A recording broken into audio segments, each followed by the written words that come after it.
hello to everyone listening in to this 11th episode of our Feldenkrais podcast, Moving into the Unknown.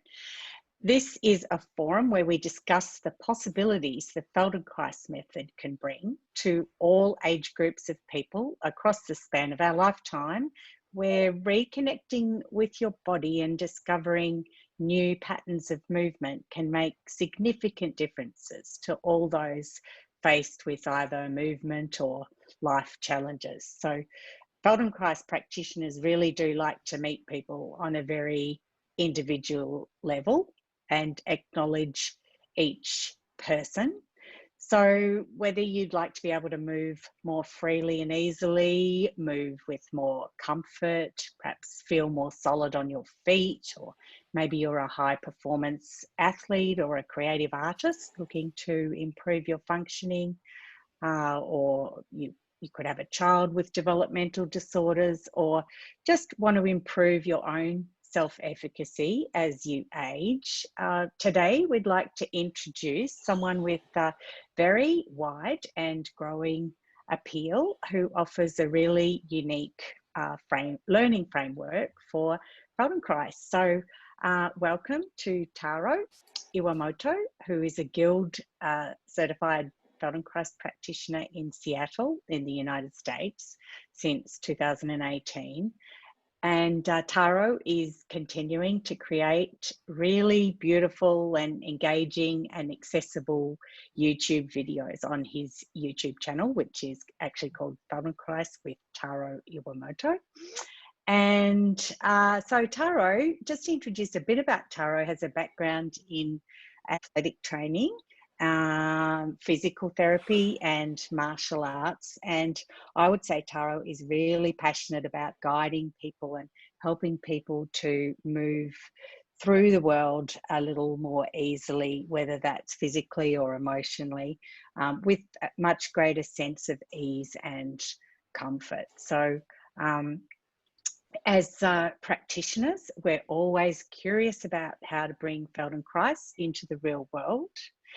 And for people listening, people are curious about what this is all about. So how we can use Feldenkrais to educate ourselves, to improve our own human functioning and performance, how to bridge the gap and how to find simple, easy and practical ways that we can move beyond our own limitations and challenges, and help ourselves learn in our own environment. So I think Taro does this in a really engaging way and is building some great relationships with people on his YouTube platform, with some really simple and elegant messages. So it would be great to hear, Taro, how you began your journey into Feldenkrais, and I understand you began as a physical therapy in that field, and it'd be great to hear from you. How did it all begin for you, this interest in Feldenkrais? Yeah. Well, first, thank you for having me here and invited to your podcast. And so, how I began and my Feldenkrais journey, it all goes back to I began my professional career as a certified athletic trainer. I've been always involved with the sports myself. Grew up in playing sports, various sports. And the martial arts, and influenced by my dad, who was a martial artist. And so he was watching him and doing all the martial arts move, and I was little, so I always wanted to do that. And that's I started doing martial arts and playing in sports. And so then naturally, I moved into the athletic training background. And then soon I wanted to look at the variety of populations and not just limited to athletes. And so that's how I transitioned to physical therapy or physiotherapy in some other countries, and in outpatient settings. And so that we had an opportunity to work with people in aging, the age ranges from 8 years old, and the small kids, athletes, and playing sports. And teenage athletes and work just recreational athletes and geriatric populations. So, and then in my clinic where I was working at, and we did a lot of movement and re-education. And that's what's my specialty, in teaching people how to move better. And then I was doing a lot of research and reading up on literatures, and then the name, the Feldenkrais Method, and just I came across that a few times. And the first, then I probably didn't even recognize it, and I didn't even notice it. And then after seeing that multiple times, then I started paying attention to the Feldenkrais Method, and then I became very interested in what is the Feldenkrais Method. And then I started reading a few books, and I became more interested in. And so that's the beginning. And so it's a continuation of my athletic training background and a physical therapy background to help the people that I'm working with to move beyond their limitations. And so, and is that how you got your inspiration, Taro, to make a YouTube channel? So how I got in, I had really no intention to start on a YouTube or even just to create the videos and share in the public at all. But how I started after towards the end of my Feldenkrais training program, I was still working full time in the physical therapy setting, and I had a very limited time to practice Feldenkrais business. And so I was just thinking of ways to have my own practice and within the limited time that I had. And so I thought maybe I could start making the videos for the people that I've seen and as a resource, so that I can refer them to watch some of the videos, and so that they can look and then practice some of the movements on their own time. And because I didn't really have the time to see them many people or same person multiple times a week. So it was more just it was because of the limitation, that limited time, that kind of forced me to find a way to practice and create something. So, and then I thought, well, Feldenkrais is about the movement and that awareness. And so, but I can't, the best way to share that is probably the videos. And that's how I started making videos on YouTube. That's great. I just love that you've used this Feldenkrais principle of constraints and used that as a way to push through and find something different. And I really value the way that you're able to make Feldenkrais available to lots of different people, whereas it can be quite a difficult thing to understand. So how have you been able to find this massive, work of Feldenkrais and sort of synthesize it into something that's quite usable and digestible for people? So I think about functions, and I think about the people. And when I see people and working with the people, I see what are they struggling with, and the functions and activities that impact their quality of life. And then often it's tied to the movements, because everything we do has to do with the movements. And so I thought, well, what is it specifically that they are wanting to improve? And then, so that's really what we do in the Feldenkrais. And we use the functional integration, we use an awareness through movement, but really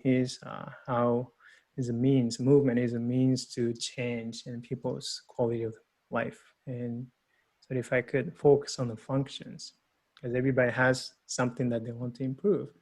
And then when the ability to do something that is compromised because of the physical limitations, and they become aware of that, and they want to improve it, and they look for that solutions, right? They go ask people, friends, or some professionals, and they go to see doctors, and they go to Google and YouTube and find, okay, so what do I do with this pain or with these issues? And somebody told me that I have this and so and so, and they'll go internet and look for it. And so I thought, maybe I could meet there and start creating something that is valuable for those people. It's I think you've created a fabulous resource, but it seems like you've been really deeply listening to the needs of the people probably since you began your career, and that you seem to have found a way to introduce Feldenkrais to the world that doesn't necessarily use the word Feldenkrais, because I don't think we hear that word on your YouTube videos, and yet we as practitioners or soon to be practitioners, we recognize a lot of the fundamental principles that you're using, and you seem to have harnessed a lot of the activities of daily living to actually address or produce material, and such as, say, squatting or getting down to the floor. I know those two are some of your most popular material, and I'd be interested for you to tell us a little bit more about those popular things and the applications, not just for sport, but for everyone. So you mean how I came to create those videos, or how do they Well, yes, I suppose how you've come up with those things as and they're obviously your most popular watched videos, and people are Googling those things, and how you've chosen to present that. So that was actually an accident, or by mistake, almost not a mistake, but not intentional, but something that I care a lot about. Two things: being able to squat, or the importance of the squats and the benefits of the squat, and then also the benefits of sitting on the floor and being able to get down to the floor and being able to get out of the floor. And because I know that how important that is and what that means to their life, and directly impacts their lives. So many people that I realized, and over the course of my career, that I realized that so many people struggle with those things.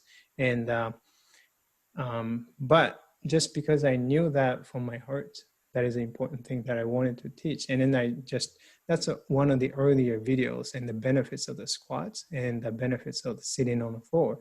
And then I just did that, and without really doing much research. And then it just came to find those videos, and it started to receive some views. And then I thought, I guess that people are interested in that. And then people commented, and how they struggle, what the struggle is, and how they can improve it, and so all those things, and led me to do a little more research. And then, at first I did not know that many people were actually searching for those benefits and those key terms. But after that, I learned that, and then I started actually paying more attention to what they're really struggling with. And you start to hear the comments and the questions, and some common questions that I get over and over. Then I say, so many people struggling. And so this really came from my personal experience coming from Japan.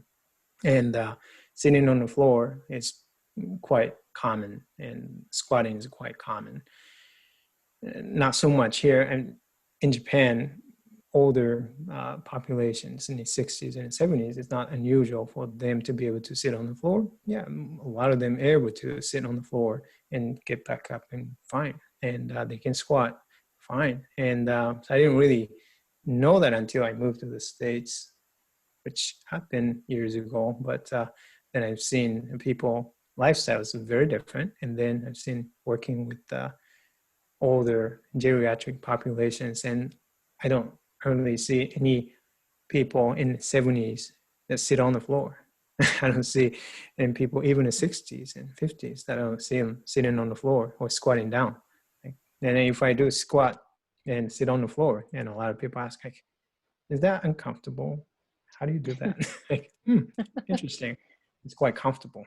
And then I started to realize that how that it really impacts not just it's not to show off that you can do squats, not show off to you can sit on the floor fine, but it is really tied to a fear of falling, and that impacts everything. You have higher anxiety, fear, and that changes the whole patterns of the movements.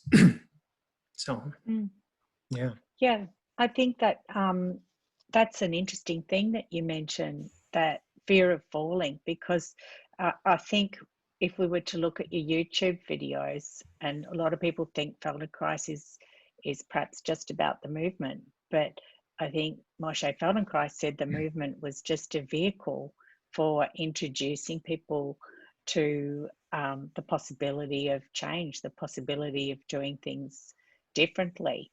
And so in terms of the fear of falling, you're introducing the idea that there's an emotional component, that fear of falling, the idea of safety and the nervous system actually coming into play. So with the fear of falling, a lot of falls prevention programs that are run in hospitals, and I know you'd be very familiar with those, they often focus on just the vertical and people in standing. But how would you say your videos would address the falls prevention program differently? Yeah. So if you have any experience in martial arts, any martial arts, or skiing, for example, and the first thing you learn is how to fall. And in the fall prevention program, and I don't hardly see any fall prevention program that starts with learning how to fall, right? And because they are already so fearful of a fall, and then that changes the tone of the muscles, they're already afraid that they're going to fall. So they brace themselves and move possibly as high away from the floor as possible, right? And that makes it even harder to balance, because you're so much compromised and you don't have the ability to adapt and move. So you're really limiting the ability to respond and to the changes of the center of the mass over the base of support, things like that. So for me, this is the reason why there's so much benefit just to start movement practice on the floor, because you are at the lowest place where you don't have to worry about falling down. You are already on the ground. So by just going down to the floor, the fear of falling is going to go down so much, and the anxiety level is going to go down so much. And from there, and you can actually learn to improve the movement patterns a lot more easily. Whereas when you're practicing the standing balancing exercises, you're already carrying that habitual patterns that are ingrained, and then bracing for the fall, because you are thinking that you're going to fall. So I think I prefer to start balance movement and getting down on the floor, and then removing and getting as close to the ground as possible, and then start from there, removing the fear of the fall as much as possible, then start working on the movements. That's the big difference, I think. Yeah. And is there any in these concepts that you're presenting, this idea of how a child develops their own, I guess that is a difference between sort of medical models and Feldenkrais, that there is some idea of child development. So do you have any of those sort of concepts that you're introducing with those, the fear of falling ideas? Yeah. So child development. So when the babies are learning and to move and lying down on the back, and then learning to reach for toys or something, and just and then by accident they fall, and they'll fall, right? And although that nobody talks about falling in that regard, but then they kind of flip and roll into the side, or maybe by accident they go into the stomach for the first time. Yeah. But that's fall, but they repeat that, and and repeat that, and over the course and over many, many trials and errors, and then they actually learn to coordinate how the head, torso, and the legs, and then they can coordinate together to improve and to improve their balance and coordination, so that they can move their bodies in space without falling. But so everything, all the movements and that we have all done as a child, as a baby, are all the balance and coordination are all, you can't separate those and from the earlier developmental movement patterns. And so that's why the Feldenkrais, almost all the Feldenkrais lessons in ATMs and functional innovations, I think, and has balance and coordination components to it. So to me, even if you're just practicing and to roll from a supine from on your back into your side, which we do a lot in the Feldenkrais lessons, and I think that's a balance.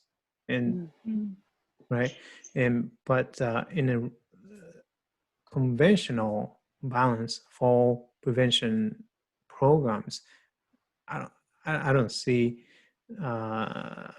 teaching them do those type of activities, and but mostly focusing on upright and either sitting or standing against the gravity. So yeah, but I think when the people have already developed an inefficient patterns and that they're having a hard time. So the way that I think many who have compromised balance, and the way that they trying to maintain their stability is by making themselves even more rigid, which compromises the ability to move even more. So you're making yourself like a bricks. And then when you start to lose and just a little bit, and your center of the mass goes just a little bit off, and it doesn't really take much for them to lose the balance. But that's they focus on. Stabilize, stabilize, stabilize. Yeah, and I think over our lifetime, because I know your experience is with people from pretty much birth up to age 100, and so you must have a good perspective on how people's patterns and that balance of balance changes over a lifetime, and how cultural issues come into it. You know, you mentioned in Japan people are able to sit, not so much perhaps in Western culture, and so how postural stability and control is achieved in a standing balance position. You know, if we're only looking to improve people's balance in standing and walking, and I know a lot of the studies for the falls prevention programs just use measurable outcomes like how fast people can walk a certain distance, or how fast they can get up from a chair and walk and go back to the chair, or you know, they don't really focus on that other part, which is so functional, isn't it? Getting from the floor up to standing. So I think that's the direction the research is going in. I'm not sure if you know much about that, but in the Feldenkrais sense, you know, seeing how Feldenkrais can be really introduced in a functional way to help people like that. Yeah, I'm not sure if you know of any really recent studies, but our trainer Susan Hillier has in South Australia has produced some very good research looking at the effectiveness of Feldenkrais, and I know this is in the area of stroke rehabilitation, and yeah, some very recent studies looking at those functional markers. So I'm sure there's a lot of people Googling how to get up from the floor, and I hope they're finding your YouTube channel and ways to ways to address this. Yeah. And, so I was going to ask then, Taro, how you've obviously got a relationship with people online, and I think for some Feldenkrais practitioners that movement to being online is quite difficult. But can you explain to us how you sort of can develop and create this content and be in relationship to the people online? So you're talking about specifically YouTube? Yeah, well, even just an online presence, that whichever format you choose, that you can still create relationships and respond to people, even though you're not a face-to-face format. Right. Yeah. So in the YouTube, and there isn't live interaction unless you are doing live class, and then the people can chat and leave the comments and you can respond in real time. But for the most part, it's a pre-recorded videos, and then you post them, and then the people can watch and then leave the comments. Then I see the comments and then respond. I read every comment, and so often the people say that they struggle with this and this, and is there anything else, any other types of the movements, or how can I do things a little bit better, and things like that. There's a lot of questions and comments and feedback, and I learn a lot about that. And then I can interact directly with the people who leave in the comments, and then so that they can respond back. So you can still have that sense of connection, even though it is online and it's just the videos and you don't talk to the person in real time. But you can still have a conversations and the communication with your viewers. And does that then inform your new videos, or how do you come up with the next sort of line of content? Definitely, yeah. I do get a lot of ideas, and based on my viewers and comments and or requests, sort of because I'm presenting and doing the research from my own perspective. So, and I don't see their perspective. So it's really, really valuable to get that their perspective, because they're the ones that are struggling, not me. Yeah. So like I would not really have realized the importance of the squat. So that's just sitting on the floor, had I not seen the people who actually struggle and tell me that is a hard thing, but they want to be able to do that, and what that means to be able to do that for them. So yeah, so that real importance of responding to and sensing into where people are at, rather than just going through your own perspective. Yeah, and I think so. And plus, as a viewer, for example, if I was a viewer and I'm watching somebody else's video, and then I find something that is quite interesting, and then I leave a comments or the questions, and if I get the response from the person, I will be very excited. And yeah.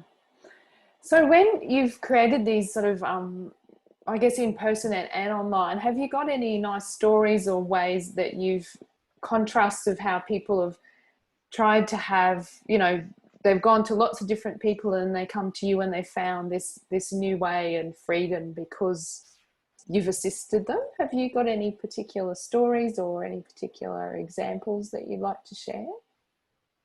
From the YouTube? Yeah, YouTube or just in person? Yeah. From the YouTube, so the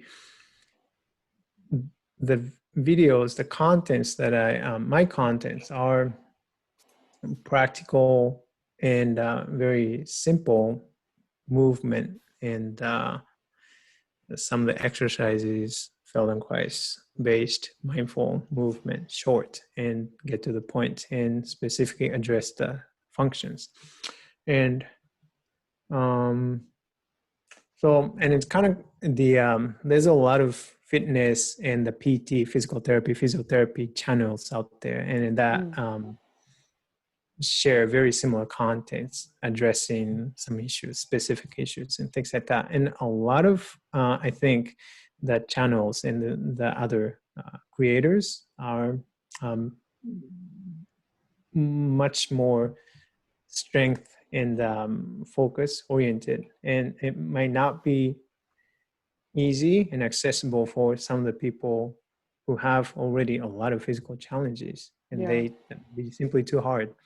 But the way that I approach is really to reorganize the movement patterns, and so that you're not really reinforcing the same habitual patterns that got you into this place in the first place. So, and that's a difference. Yeah. I think a lot of viewers are in the 50s and older, and then who have challenges, and they have pretty severe limitations. And then, but by learning to actually do the movements in a very different way, and then they actually learn to they find that they can actually make any improvements a lot more quickly, and they're surprised to learn that.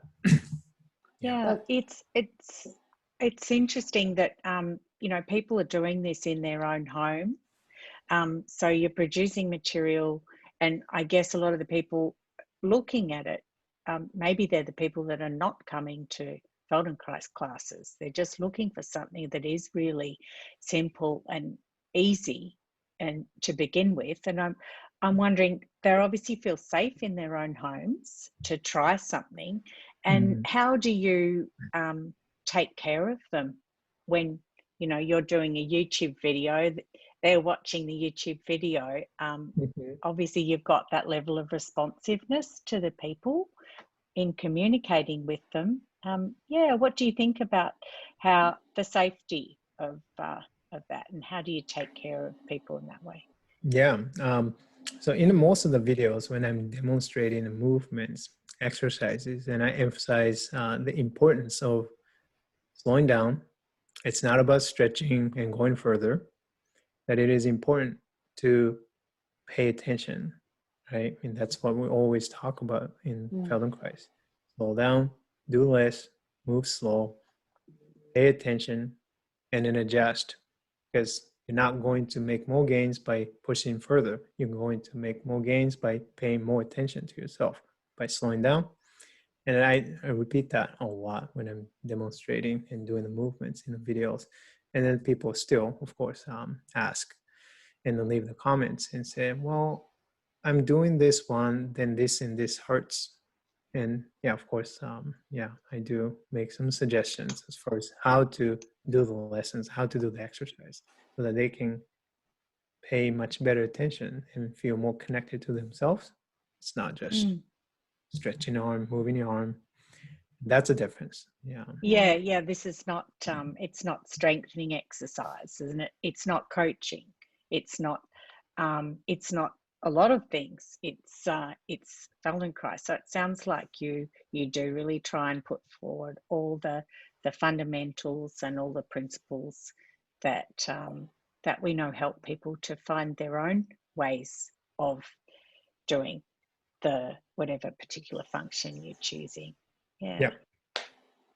So the way that you're delivering is obviously very different to a traditional way of delivering Feldenkrais awareness through movement or functional integration.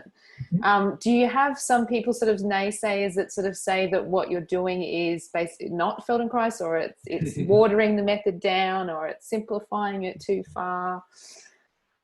Yeah, I've got some comments. And and my response would be that I mean, you can talk about the Feldenkrais method, and but what's the reason why? I mean, the reason why I'm doing the Feldenkrais method is because I want to reach more people, and because I know how much impact this work can have on people's lives. And from my own experience, I know that. And the struggle that I've had and still have is how to get how to reach more people, and so that this work is recognized by more people. And if we just so focused on Feldenkrais method and spend so much time in trying to explain what the method is, and you can spend lots and lots of time and not still being able to reach people. And because most people, and you think about how most people really find and discover the Feldenkrais method, is a lot of them because of their own pain, injuries. Yeah. And how do they find out about? And as a practitioner, as a student, and we know that Feldenkrais is not a treatment model, it is a learning model. And it's not about fixing. It's not about treating. It's not about correcting. We know that, but do we know that before we began the lesson, began the Feldenkrais trainer and the practitioner and the training, and right, and so that's why I focus on improving people's functions and people's lives. And how can I do that? And using the Feldenkrais principles. There's a lot that we can learn, and we can learn from the Feldenkrais principles, the method, and then we can apply it to all aspects of our lives, including how we move and how we exercise. And so that's my focus, and I focus on I try to meet people where they're at. And on the YouTube platform, which is the search engine, people search for a very specific thing, right? So they're looking for a solution to their problems. And we hate to talk about problems, right? But the reality is that people are looking for solution. Yeah. You got to meet where they're at. And then from there, you can teach, you can educate. And then new possibilities maybe begin to, emerge from there. And then they can maybe start to move in a certain different direction. But if you don't meet them, you will never meet them. Then no matter how great this work is, it's not so useful because they don't have ever chance to experience that. I gotta give them an experience somehow. So that's kind of So Taro, I guess you're just really making it available for people to have their own experience of that. If they're simply at home Googling, how do I get up from the floor? There'd be so many people in that position. I'm thinking of someone with Parkinson's disease or following a stroke, and they're discharged from hospital, and they might not have someone coming to visit them for another week. And how do they get up from the floor? So I can imagine the accessibility of the internet in Googling just those simple terms. I would hope they're coming across your videos, and then also that you're introducing it in such a way that that people become a little bit more used to the idea that it's not so outcome based, and they can discover new ways for themselves. And maybe that's even going to include looking up Feldenkrais practitioners in their own area. Yeah, and if I add just one thing, and when the people looking for a solution and they don't care how their problem is solved, they don't care whether it's a Feldenkrais or whether maybe it's a physical therapy, whatever it is. They're not looking for a specific thing to solve, but they're looking for a specific solution to their specific problem, and that's where they're at. And the way that what I'm teaching just happens to be the Feldenkrais method. And then they discover the Feldenkrais method maybe for the first time. What is Feldenkrais method? Then maybe they become a little more interested in, that's interesting. That's a little different from what I'm used to. Then we can talk about the Feldenkrais method there, because they're much more receptive to hearing what you had to say about the Feldenkrais method at that point. And I guess you were part of Cynthia Allen's Awareness Through Movement Summit. Was it this year where you were presenting your material? You had, was it 15-minute awareness through movement lessons? Yeah, what was your experience of that, and how do you feel that Cynthia found you to speak to her audience, her wide audience? She found me because I have been posting some videos and sharing some videos on Facebook, and she is connected to me, and she must have seen videos and plenty of times, and so she thought, well, maybe she contacted me and said if I would be interested in doing that. What is the ATM teacher for the that summit last year, and I say, oh sure, that sounds interesting. And so then she sent me all the criteria for this summit videos, and yeah, roughly 15 minute each lesson, and I forgot, there's 9 videos or something like that. And so I say, oh yeah, I've been making videos already, so it's not that anything new for me. So yeah, I could do that. And I just kind of jumped in and submitted. Because I think the theme was move better, feel better. Yeah, move better, feel So, better, right? Summit. yeah. So directly applicable. It just sounds like you're really passionate about the reach of the Feldenkrais method, and you've found this way, which is, it's not quite the traditional way we just hold an awareness through movement closed class or a one-on-one session of functional integration. So, I wonder what Moshe Feldenkrais would think about about this, your evolution. It's the Taro Iwamoto take on spreading the Feldenkrais word, isn't it? Yeah. Well, I guess my question is, how strictly do you stick to the fundamental principles of the Feldenkrais method as we're studying it? How strictly do you stick to that, or is your primary interest just reaching as many people as possible? Yeah, well, I don't know if there are like specific criteria to be called, this is the awareness through movement lessons. Everybody has their own style, so I'm not quite sure. But the things that are important to me is that they learn to pay attention to their own internal senses, as opposed to attention to your instructor. And that's a difference, right? The videos, of course, they're watching you. And so it's kind of difficult to go back and forth and do that. But I find that if I was making the videos on the YouTube, I had to make an exception because, unless people are specifically looking for Feldenkrais awareness lessons, they would not watch it.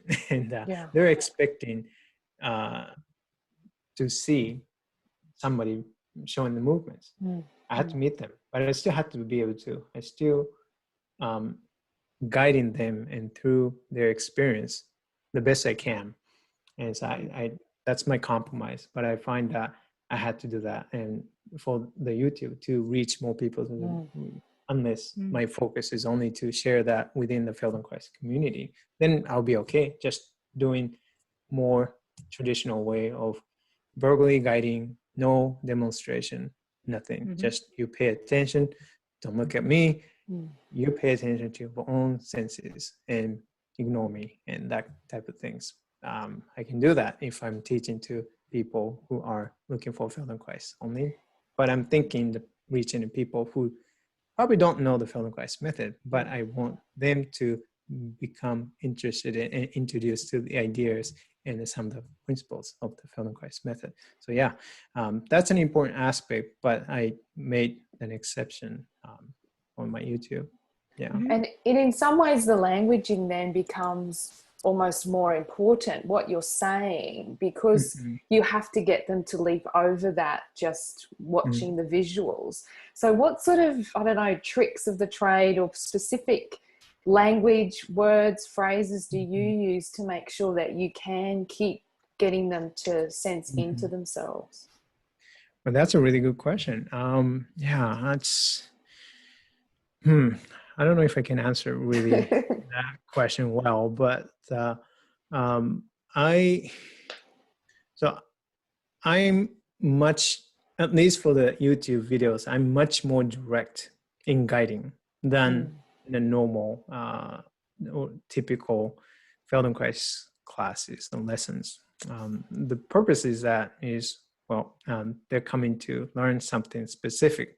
If they're not gonna wait for 15 minutes and 30 minutes to find out that that's not what they're looking for. And Yeah. so Yeah. they're going to click right away. So I have to be much more direct. But the language that I use, I'm very careful. I am using the language so that even when I'm guiding them directly, I am not making them feel that I'm correcting them or they're correcting them. And I don't want them to feel that whatever they're doing before are wrong. Yeah.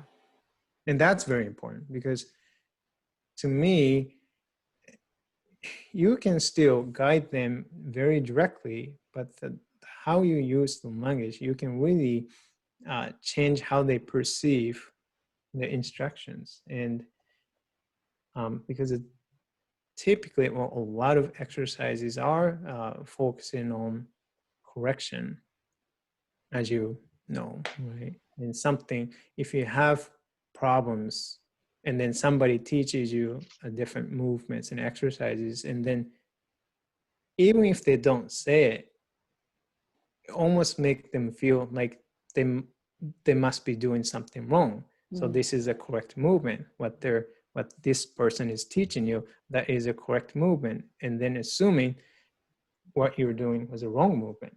And I don't want to give them that impression by doing that movement. So it's all about, for me, it is about giving them more options, more resources, and without letting them feel that they need to stop what they're doing before. They can continue to do that movements, but recognizing that's how they're moving. And then also noticing that there are other possibilities and options to move. And I'm very careful about that, because that's important. That's amazing, because it's, our society is so fixated on strength, how, perfection, on the right way of doing things. So there is this great, responsibility of being able to shift this idea, and it's quite strange to our society. So it's I'm glad that you're able to find these digestible ways to do that. Yeah, it's like you're working with the person's capability, Taro. Right. And that Moshe Feldenkrais would use the word self-image. Takes a little bit to get one's head around what is a person's self-image. And would you say that your lessons speak to people in that way, in changing their idea of their own capability? Yeah, I mean, I don't need to say that literally, but just assuring and reassuring that they're fine the way they are.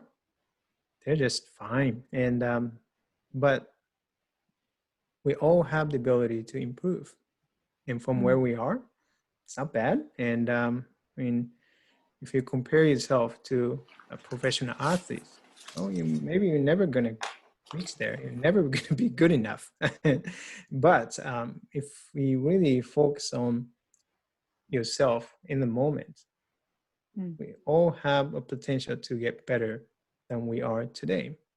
Anyone does have a potential to get better, improve. So I just want to make sure that they feel okay in whatever they are doing, the way that they're moving, they feel okay. But then they feel better about there is a possibility to get better. And they learn maybe something new today. And, I could move in this way. I've been always moving in this way, but now I learned to move in a different way. And that's good. Yeah. And that is a good thing. And it's never going to neglect or deny what you have done in the past and all that movements. No judgment.